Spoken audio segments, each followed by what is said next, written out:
Nosotros hemos partido de un modelo participativo, muy transversal, en el que todos la parte de conocimiento de la organización tenga participación, y en cuanto a la elaboración del gobierno del dato, del plan estratégico, que lo aprobamos el año pasado, el 25, y insisto, al final siempre enfocados a lo que es el objeto de nuestro negocio. O sea, nosotros no somos vendedores de productos ni tampoco prestamos servicios finalistas a los ciudadanos. Entonces, al final, bueno, es que una IA, tenemos que tener una IA generativa en el ámbito de la fiscalización pública. O sea, ¿qué me va a enseñar a mí Copilot o cualquier elemento de inteligencia artificial? No, tendremos que decir, oye, vamos a juntarnos todos los órganos de control externo, españoles, europeos, el Tribunal de Cuentas, etcétera. Yo ya lo he lanzado, no sé si al final esto verá la luz. Bueno, pues que generemos en base a nuestro conocimiento y metiendo toda la información que hemos generado desde que existimos para llegar realmente a algún sitio interesante. ¿Contexto es necesario? Ciberseguridad, pues ENS. Nosotros, bueno, ahora luego lo comentaremos muy de pasada, nos hemos certificado en el ENS en nivel medio porque nos parecía, o sea, ha sido una cosa muy reciente, acabamos en enero y acabamos exhaustos, también os lo digo, y ya ha venido para quedarse, con lo cual yo ya en todos los presupuestos tengo que tener previsto esta renovación, ¿no?, de los sistemas. Bien. ¿Qué contexto necesitamos? En nuestro caso era un plan PEDESTI, era un plan director de servicios y tecnología de la información, es decir, tenemos que hacer una buena foto fija de dónde estamos para ver nuestras carencias y nuestro ámbito de mejora.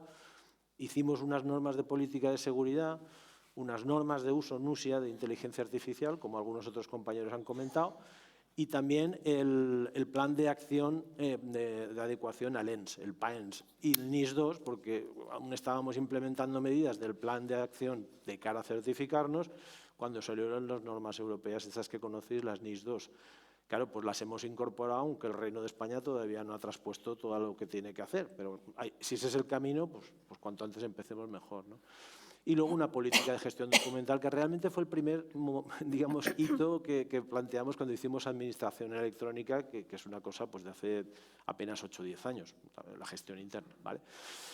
Os hablaré de una tabla de contenidos de ese plan estratégico del gobierno del dato, ahí tengo que ser muy sintético, y luego la ciberseguridad y el ENS, que es decir, esto no es solo un papel, como ahora os comentaré, y luego lo que a nuestro juicio estamos desarrollando a nivel interno, que necesitamos además, que es un SIGEDA, es decir, si queremos gestionar en base a datos, tenemos que facilitar una herramienta a través de la cual los operadores de nuestro negocio, que son los auditores, los equipos de auditoría de fiscalización pública, trabajen con el aporte de toda la información que necesitan para hacer su trabajo, como lo venían haciendo y como deben seguir haciéndolo en el futuro, en base sobre todo a temas de interoperabilidad. Vale, eso ya no me voy a repetir en esto, ya lo hemos comentado, el liderazgo colaborativo. Desde luego esto ni la IA, ni la estrategia de administración electrónica, ni el gobierno del dato es una cuestión del informático, ni del archivero, no, es una cuestión estratégica de la organización. Por lo tanto, es condición necesaria, pero no suficiente, el que haya una implicación y un talento en el área tecnológica, sino que la organización, secretarías o como queráis llamarlo, y sobre todo la alta dirección. En el caso, digamos, nuestro de la sindicatura, el modelo de gestión que tiene, pues tenemos la suerte de que el secretario forma parte tanto del Consejo de la sindicatura, y también es, digamos, está un poco coordinando todo lo que es la actividad diaria, con lo cual, digamos que tiene un poquito más de ascendencia para implementar estas cositas, ¿no? Pues bueno, pues en eso estamos tratando.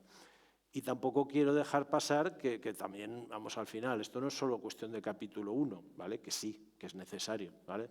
Pero el capítulo 2 también, porque tenemos que tener la formación mínima suficiente para saber dialogar con nuestros colaboradores privados en el ámbito de las necesidades que tenemos.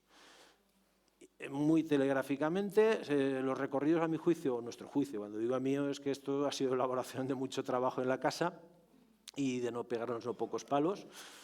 Ya os digo, si miráis los datos del reciente informe de fiscalización o veis los casos donde ha habido casos de hackeo de determinadas páginas web de información de ayuntamientos y de no ayuntamientos, pues la verdad es que es para asustarse, porque claro, las normas de inteligencia artificial, o sea, las herramientas de inteligencia artificial quedan muy bien, pero es que en un momento dado puede suponer una sanción que puede arruinar realmente, literalmente, a una administración.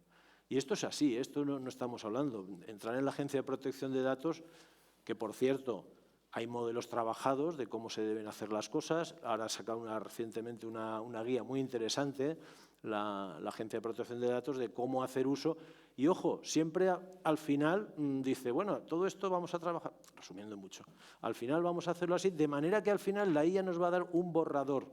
Es decir, las dos claves, sí, ya creo que se han comentado esta mañana, pero que hay que tener claro en el uso de la inteligencia artificial es escepticismo profesional, que eso yo lo he aprendido de la auditoría y me parece que es una regla de oro, es decir, no me creo nada de momento hasta que yo no lo vea y lo trabaje, y después supervisión humana. O sea, eso tiene que estar prevista desde el inicio y por defecto, porque si no, no podemos llegar a ningún sitio. Bien, ese contexto que digo, yo creo que es necesario. En el Pegoda nosotros, vamos, no voy a enrollarme por aquí, pero pensar en una cosa, que la interoperabilidad, que fijaros que tiene años ya, 2 minutos, pues bien, tiene bastante tiempo ya el ENI, el Esquema Nacional de Interoperabilidad, y si hiciéramos un cuestionario serio aquí, no se cumple. Pero sí, lo digo con todas las de la ley. Nosotros, con el rol que tenemos de poder acceder a toda la información por nuestra ley creadora, os aseguro que estamos teniendo dificultades y estamos colaborando pues, con la DGTIC y también ahora con la PID, porque realmente ahora se están haciendo muchos cambios y tal, pero necesitamos datos de tipo, que nosotros llamamos de tipo B, es decir, nosotros fiscalizamos datos de un ayuntamiento, por ejemplo, ¿no? Toda su contabilidad, contratos, etcétera. Pero hay otra información que de contexto que nos puede venir muy bien, que está en la IGAE, en el Banco de España, en la IREF, etcétera, etcétera, etcétera. Bueno, pues acceder a esa información es complicado. La ciberseguridad, esto ya os lo he dicho, pero para nosotros no es solo un papel. El ponerte los deberes de querer certificarte es importantísimo de cara a conseguir materialmente. Incluso te digo más, yo al final digo, hombre, quiero sacarme la medallita, pero si no me dan el certificado me da igual, porque hemos avanzado un montón, ¿vale? Quedaros con esa idea. Y luego, esto es una cosa ya más propia, que es el Sistema Integrado de Gestión de Datos en Sindicatura, que se concibió como uno de los 12 proyectos, ¿no? El plan estratégico había 12 proyectos concretos, con cronograma, responsables, etcétera, y este es uno de ellos en el cual nosotros tratamos de dar una herramienta a los equipos de auditoría para tener toda la información que tiene que venir ahí y que les es útil y relevante y pertinente para desarrollar su trabajo. Todo eso siguiendo, bueno, pues todo el tema de DICAD, ¿no? Disponibilidad, integridad, confidencialidad, autenticidad y trazabilidad, ¿vale? Que es lo que os decía un poco por aquí. Claro, este sistema lo estamos desarrollando a nivel interno y es una cosa, claro, pues vamos como, con los recursos que tenemos, vamos como podemos, pero efectivamente el sistema lo hemos también lo hemos certificado o lo hemos informado para que sea garantista, es decir, ese sistema lo hemos sometido a la presión de resistir las exigencias de desarrollo de software que pide el ENS. El SIGEDAS, de alguna manera, pues digamos, da servicio a todo esto, es decir, es un tema de organizarse, pues se ha dicho aquí esta mañana, a mí lo que más me ha gustado es eso, que todos somos conscientes de que lo que hay que hacer es organizarnos y para eso pues tienes que saber quién está dónde, cuál es la estructura de la administración concreta, los roles, los políticos, porque si no luego los tecnólogos pues nos reñís a los que dicen, oye, pero tú dime a mí que yo si me lo dices claro lo entiendo. Bueno, pues yo creo que eso es un poco lo que hay que hacer, ¿no? Y bueno, sobre todo la calidad de los datos va a ser también, se va a ver reforzada y las evidencias. En el ámbito de la auditoría pública yo siempre lo discuto mucho con nuestros auditores, yo soy de la parte oscura, pues soy servicio horizontal, entonces siempre hay conflicto, ¿no? Conflicto positivo, ¿no? Porque hay margen de ideas. Y ahí es donde realmente lo digo, mira, lo que queremos daros es la certeza de que tenéis un sistema que va a garantizar las evidencias, porque un auditor, si hace auditoría pública, si utiliza la IA, tiene que dejar rastro y decir por qué, y es el auditor el responsable de lo que pase si es que se ha utilizado indebidamente esa IA, sea responsabilidad patrimonial o de inexactitud de los datos. En resumen, y respiro un poco, ¿queremos ser una entidad data-driven? Bueno, que eso queda muy bonito y se dice así, pero ¿qué queremos hacer? Pues organizar bien nuestros datos y funcionar de una manera razonable. Y para eso, aunque quede muy antiguo, muy viejuno, pues es que hay que planificar estrategias, diseñar procedimientos y proyectos, programar tareas y asignar responsabilidades con unos cronogramas y unos recursos que hay que presupuestar, porque esto no es gratis y cuando digo recursos son tanto humanos del capítulo 1 como el capítulo 2, como dije, y desde luego al final auditar y controlar nuestro propio proceso, porque si no es que, pues es lo que se ha dicho también, no sé antes que lo ha comentado, prefiero hablar primero de inteligencia humana antes de que la artificial, porque es que si no, no vamos a ningún sitio. Yo siento ser un poco el Pepito Grillo. No, con esto no quiero desanimar a que se utilice la IA en absoluto. Yo creo que esto es un acicate. Lo que pasa es que creo que las cosas hay que hacerlas, pero hay que hacerlas bien, porque la evaluación de riesgo cada vez es más necesaria y creo que nos puede dar... Yo siempre digo una cosa, lo peor no es que te peguen un carchot, como digan en Valencia, sino que no sabes dónde te viene. O sea, si no sabes de dónde te va a venir, eso es lo peor que puede pasar. Entonces, siento ser un poco el aguafiestas, pero quería un poco transmitiros esa idea.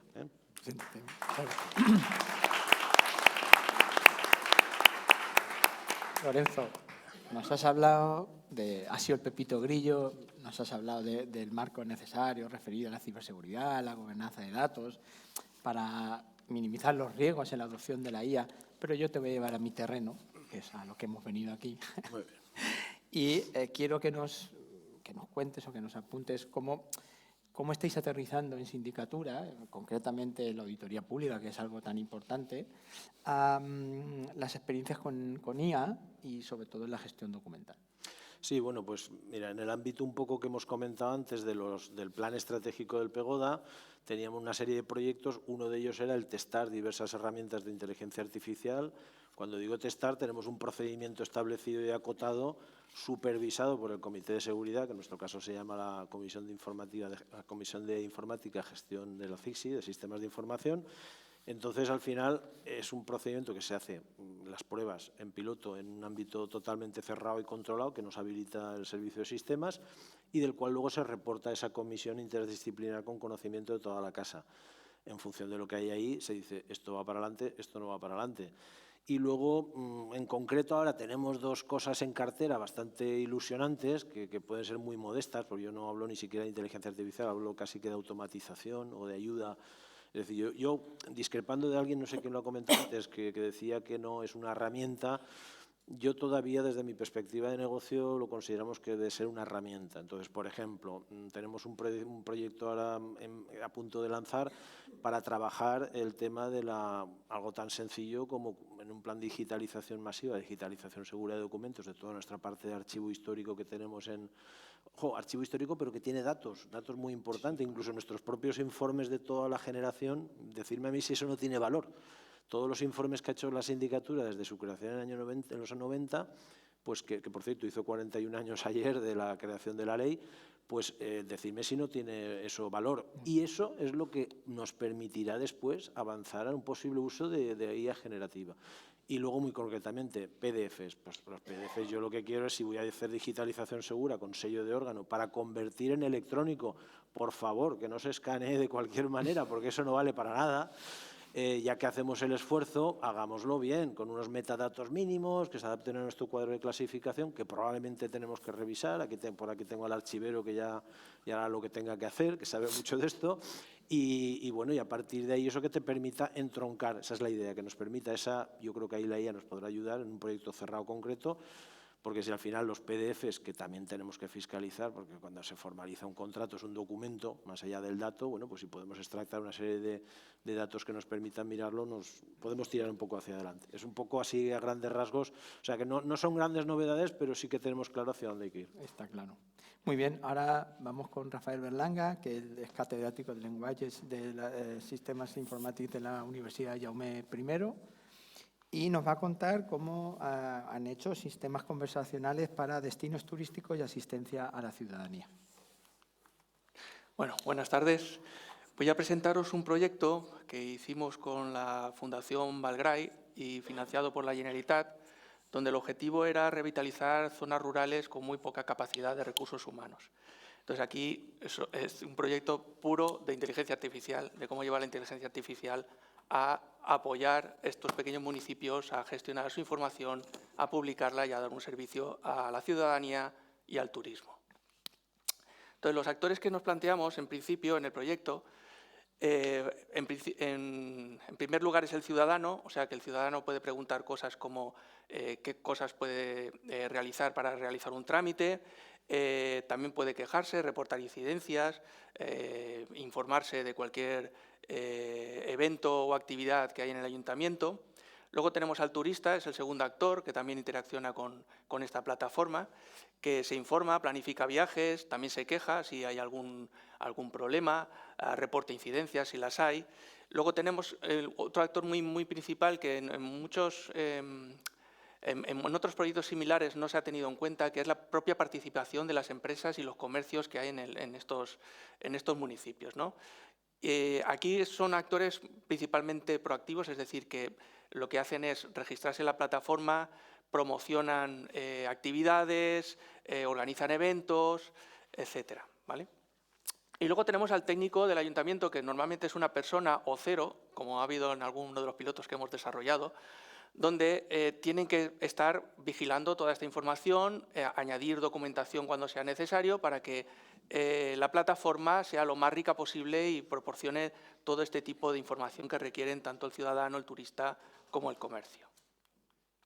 Bueno, para que veáis un ejemplo del impacto que puede tener este tipo de plataforma, aquí he puesto un ejemplo muy sencillo donde ha habido una incidencia, donde ha habido una fuga de agua y ha provocado pues, el cierre de algunas instalaciones, ¿no?, del municipio. En este caso es un museo. En este caso el técnico reportaría a la plataforma esa incidencia y automáticamente toda la información referente a esa zona se activaría, ¿no? Por ejemplo, se activarían los trámites que pueden ser consultados por los ciudadanos para pedir ayuda si han sufrido algún daño, se activaría para el turista porque ya no puede visitar el museo porque ha sido cerrado, se activaría para los comercios afectados para que puedan realizar también trámites de ayudas o simplemente informarse de rutas alternativas para poder acceder a la zona, etcétera, etcétera. Con esto quiero ilustrar que cualquier evento o actividad o cambio en la información puede provocar un efecto en cascada y que tiene que llegar, en este caso, a los actores que hayamos planteado, ¿no? Si un ciudadano pregunta al chatbot del ayuntamiento acerca de trámites para poder realizar para pedir una ayuda porque ha sufrido daños, pues que el chatbot le conteste con la información adecuada, perfecta, etcétera, ¿no? Entonces, la idea es crear esa plataforma donde se va a gestionar toda esa información, donde se van a activar los elementos que son necesarios para resolver las preguntas de los distintos actores, ¿vale? Y eso pues era el objetivo del proyecto. Bueno, el primer problema que nos encontramos durante el proyecto, que aquí estamos hablando mucho de privacidad y tal, pero en este proyecto nos encontramos con un problema de silos de conocimiento. Es decir, por la naturaleza de estos municipios, pues contratan a terceros ciertos servicios y al final la información queda encerrada en estas empresas que están actuando para dar un servicio, ¿no? Por ejemplo, el portal del ayuntamiento se lleva por un sitio, el portal de turismo se lleva por otro, son empresas distintas, la sede electrónica se lleva por otro sitio, ¿vale? Y cada uno pues protege esa información, no en principio para proteger información sensible, porque nada de aquí es sensible, es todo información pública, sino un poco protegen su producto, ¿no? De que no se pueda de forma pública acceder a toda la información que ellos tienen gestionando, ¿no? Y eso es un problema bastante grave, ¿no? Aquí lo podemos ver, por ejemplo, sufrimos mucho con los documentos. Aquí tenéis un ejemplo del sistema creo que es el portal de transparencia, donde todos los documentos se acceden vía navegando un menú de enlaces. Cuando llegas al enlace llegas a un sitio que es un visor de PDF y cuando llegas al visor del PDF, si quieres ver el PDF, o lo ves ahí en letra pequeñita o te lo bajas y lo ves en tu ordenador, ¿vale?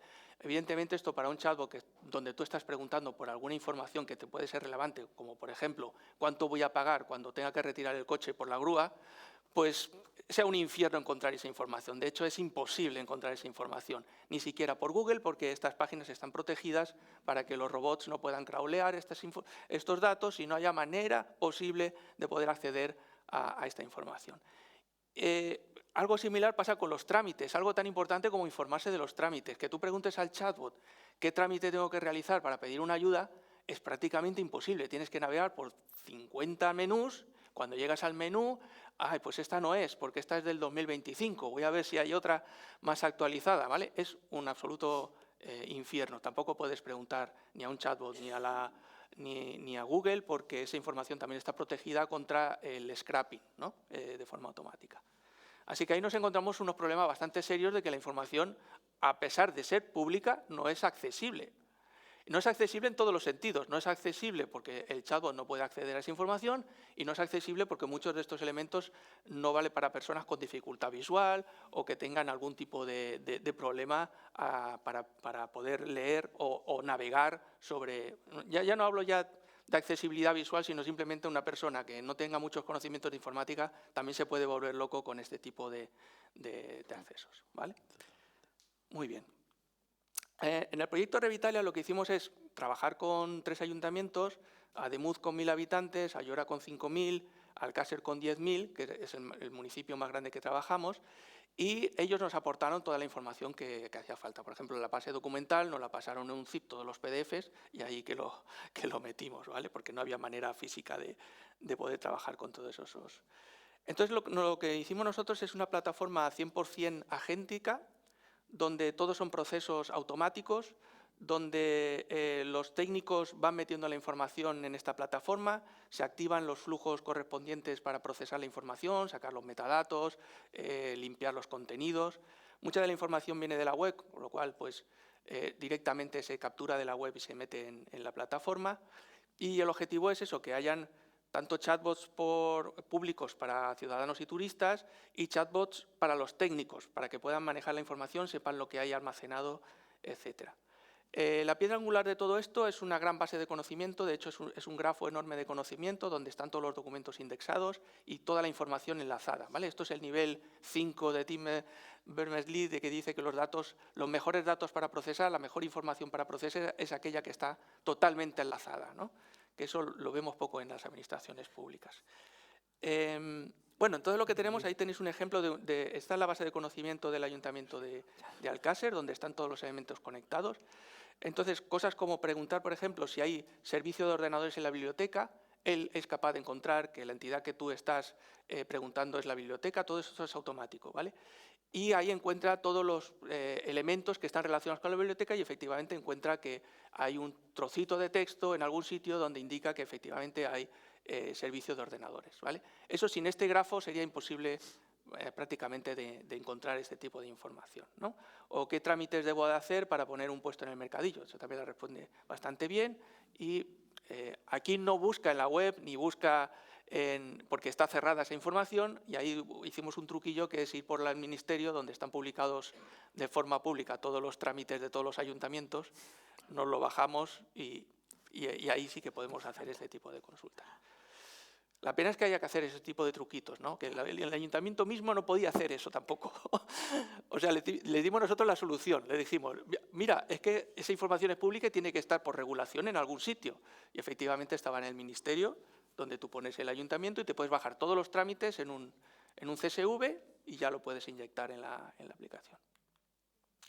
Vale, cosas más sofisticadas, pues por ejemplo lo de la planificación turística es mucho más complejo porque tiene que tener en cuenta no solo los recursos turísticos que tiene el municipio, sino que tiene que tener en cuenta también información del propio turista, de qué perfil tiene, si va con niños, no va con niños, si es excursionista, ¿vale? Entonces ahí hay información que viene por un lado del propio perfil del turista, servicios meteorológicos para saber si va a llover o no va a llover, ¿vale? Y entonces el planificador realmente es una tarea bastante compleja que necesita consultar un montón de información, ¿vale? Y eso también hicimos un prototipillo, también que tiene una serie de workflows donde van confluyendo toda la información necesaria para hacer un plan al turista y la verdad es que funciona bastante bien, ¿eh? ¿Ventajas de esto frente a preguntar a ChatGPT que te haga un plan en el municipio? Pues que este va a tener en cuenta si el museo está cerrado simplemente por mantenimiento y el chatbot de ChatGPT no se ha enterado de que eso está cerrado y te lo está recomendando y tú vas allí y lo ves cerrado, ¿vale? Entonces, la ventaja de tener esto dentro del propio ayuntamiento es que la información es dinámica, es fresca, incluso información que no se publica ni siquiera en la web y que los otros chatbots generalistas pues no lo tienen en cuenta, ¿no?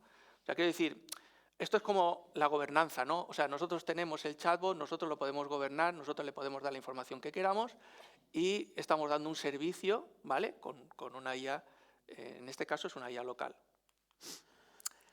Bueno,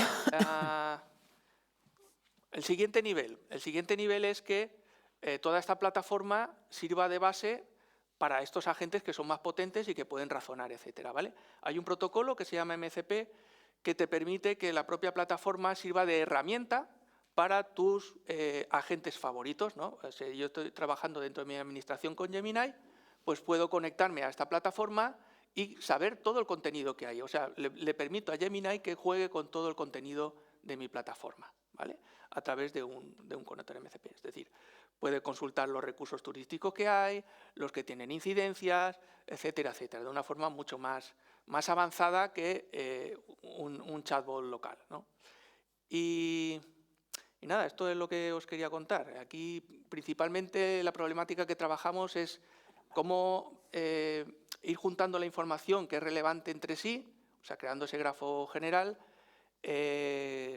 cómo captar información que está encerrada en silos, ¿vale? Y sobre todo, lo más importante es gestionar la dinamicidad que hay en toda esta información, ¿no? Que yo supongo que las administraciones públicas también tenéis ese tipo de problemas, ¿no? De que la información va cambiando, que, por ejemplo, había una legislación y que hay adendas a esa legislación que van en documentos separados, o que hay un documento que está revocando un artículo y creando uno nuevo, y todo eso yo creo que no se está gestionando, o es muy difícil de gestionar, ¿no? Saber cómo está enlazada la información y cómo va fluyendo en el tiempo. Y eso es todo, eso es lo que quería contaros.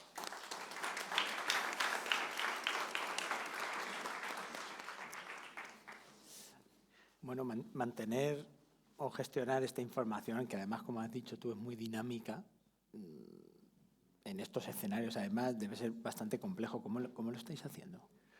Bueno, la clave está en el grafo este de conocimiento. Sí. O sea, al estar la información enlazada, es fácil revisar para cada una de las entidades, revisar todos los elementos, todo con inteligencia artificial, Sí. De revisar todos los contenidos y ver si realmente ya se han quedado obsoletos o no, y ir desactivando los que quedan obsoletos. Por ejemplo, actividades o noticias generalmente tienen un tiempo de validez donde tú puedes programar que se desactiven al cabo de cierto tiempo, ¿no? Eso sería la forma más fácil. Lo que es más difícil, por ejemplo, con las ordenanzas y la legislación, eso es mucho más difícil, ver si una ordenanza está anulando otra anterior y que cuando tú consultes realmente tenga en cuenta que la ordenanza vigente es esta y no la otra, porque tú lo vas almacenando todo en un repositorio, ¿no? Sí. Creo que lo hacemos todos así, todos almacenamos documentos en un repositorio y luego consultamos. El problema es cuando la información sí que está relacionada, una contradice a la otra, y ahí yo conozco muy poquitas aproximaciones, tanto en investigación como en desarrollo, que tengan en cuenta ese tipo de conflictos y de... Muy interesante. Muchas gracias. Ahora vamos con Mercedes Rojas, que es la jefa de sección del archivo de la Generalitat, y nos va a hablar de Obinar hacia un marco común para la IA en archivos. Hola, buenas tardes a todos y a todas. Bueno, soy Merche Rojas, ya lo he dicho, la jefa de sección del archivo intermedio de la Generalitat, pero bueno, no vengo a hablar del archivo en concreto, sino de Obinar, que es un grupo del cual formo parte. Y bueno, ¿qué es Obinar? Vamos a pasarla. Uy. La siguiente. Ahí. Vale. ¿Qué es Obinar? Es el Observatorio de la Inteligencia Artificial en Archivos. Es un grupo ad hoc creado en el seno del Consejo de Cooperación Archivística en julio de 2024. Y bueno, surge ante la propuesta que formuló el colectivo de archiveros universitarios, el CAU, al considerarse necesario analizar urgentemente desde la perspectiva archivística cómo afecta la implantación de las tecnologías IA en las administraciones públicas y cómo repercute su uso en la gestión documental. Además, con este grupo se pretendía crear una iniciativa cooperativa que permitiese dar respuesta a los retos y oportunidades que supone la irrupción de la IA en la gestión y la difusión del patrimonio documental, así como para la propia profesión. Bueno, ahora mismo somos 13 miembros de archivos de diferentes administraciones. Está representada archivos de la administración local, autonómica, de universidades, del Estado, la Administración General del Estado. Y nada, ¿cuál es el punto de partida de Obinar? Pues eso, nos formulamos una serie de preguntas clave que, por ejemplo, cómo afecta la IA en la gestión documental de evidencias documentales y a la preservación de derechos, cómo incide en los procesos archivísticos, qué implicaciones normativas y éticas plantea y cómo deben alinearse las políticas de IA con las políticas de gestión documental. Además, tratamos de poner en valor la aportación que los propios profesionales de los archivos podemos hacer a la puesta en marcha de los proyectos de IA en la Administración, teniendo en cuenta la afectación directa o indirecta que estas decisiones estratégicas tienen desde el punto de vista archivístico y documental. Una vez hemos reflexionado sobre esas preguntas, definimos los 5 objetivos que se ha marcado el grupo. Los 2 primeros están centrados en promover una IA confiable y un acceso seguro a datos y a evidencias documentales, mientras que los 3 últimos destacan la necesidad de alcanzar la normalización de criterios para la aplicación de esta tecnología, la alineación entre IA y las políticas de gestión documental y, sobre todo, poner en valor la profesión archivística, ya que estamos ante un momento clave para adaptar nuestras competencias y redefinir nuestro papel.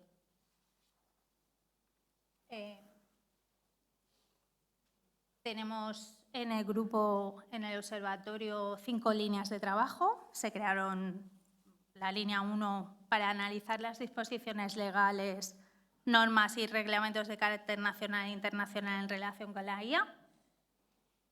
La identificación, la línea 2 trata de identificar y evaluar los procesos archivísticos susceptibles de implementación con tecnología IA.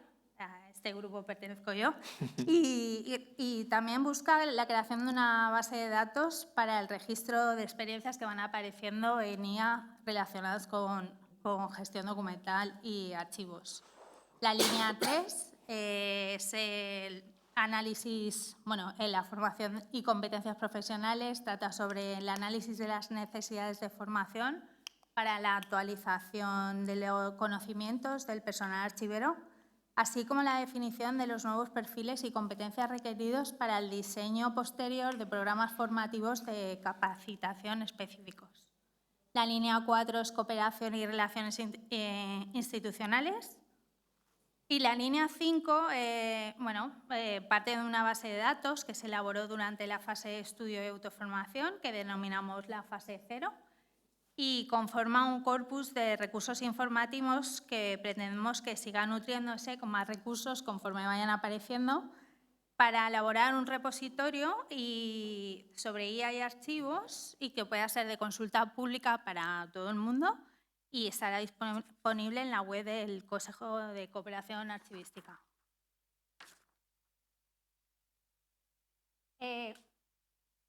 Después de tanta reflexión de la creación de las líneas, ya empezamos a trabajar, obtuvimos unos resultados. El primero de ellos es el documento marco, que constituye el marco teórico general.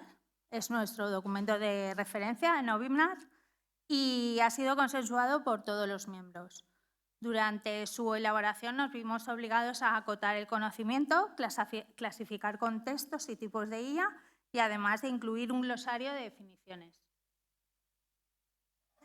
También obligó a decidir qué entendíamos por inteligencia artificial y si integrábamos en ella la automatización o no. Llegamos a la conclusión de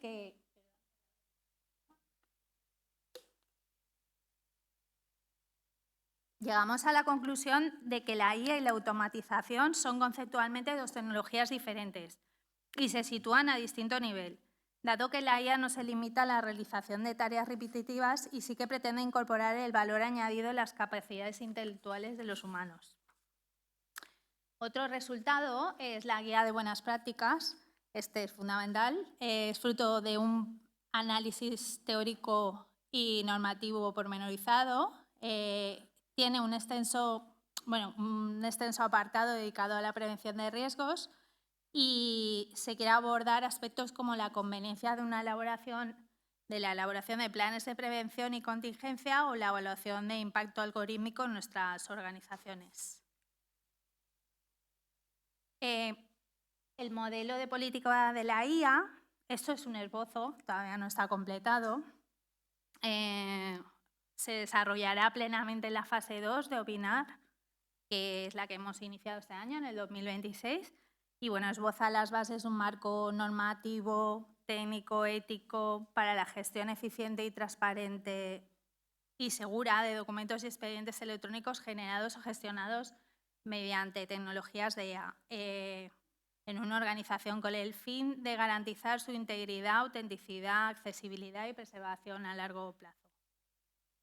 Otro producto es la aplicación de la IA a los procesos de gestión de documentos y archivos. Este documento está elaborado íntegramente por la línea 2, la de procesos, y es un estudio preliminar de análisis sobre la aplicación de la IA a los procesos de gestión de documentos y archivos. Y está estrechamente ligada al futuro catálogo que queremos construir, el repositorio de experiencias de la IA en archivos.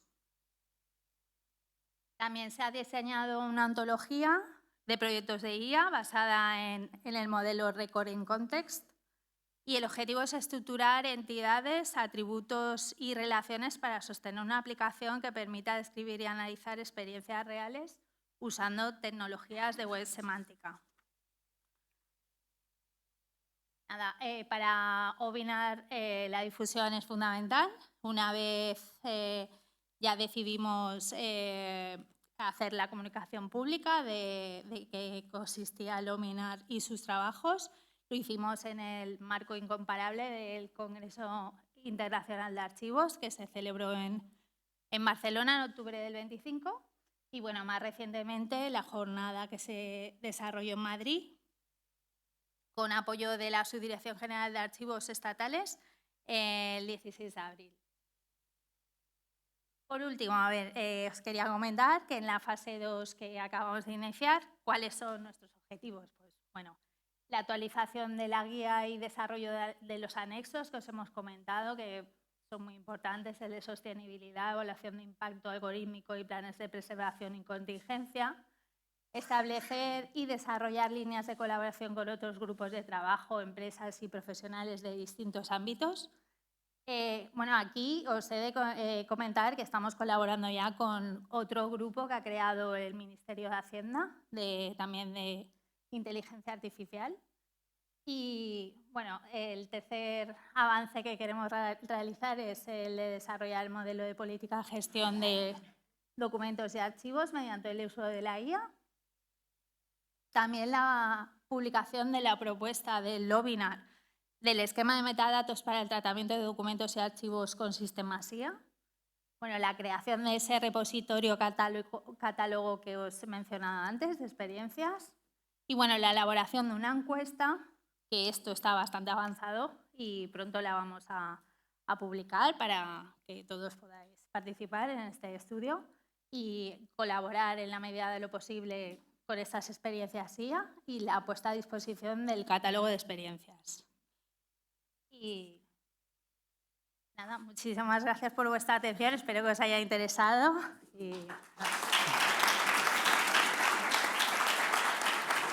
Bueno, yo tengo que agradecerte una cosa, porque llevamos toda la mañana hablando de IA, pero por fin hemos hablado de personas, porque al final la IA está para ayudar a las personas, como bien has dicho. Entonces, para ver si estamos alineados con lo que DocWare piensa en estos proyectos, porque es muy importante, ¿qué papel crees que pueden desempeñar los profesionales de los archivos en los proyectos de IA que están empezando a implantar en la Administración? Bueno, pues desde el Opinar pensamos que los archiveros tenemos un papel fundamental porque somos los que garantizamos que los sistemas de inteligencia artificial se integren correctamente en la actuación administrativa.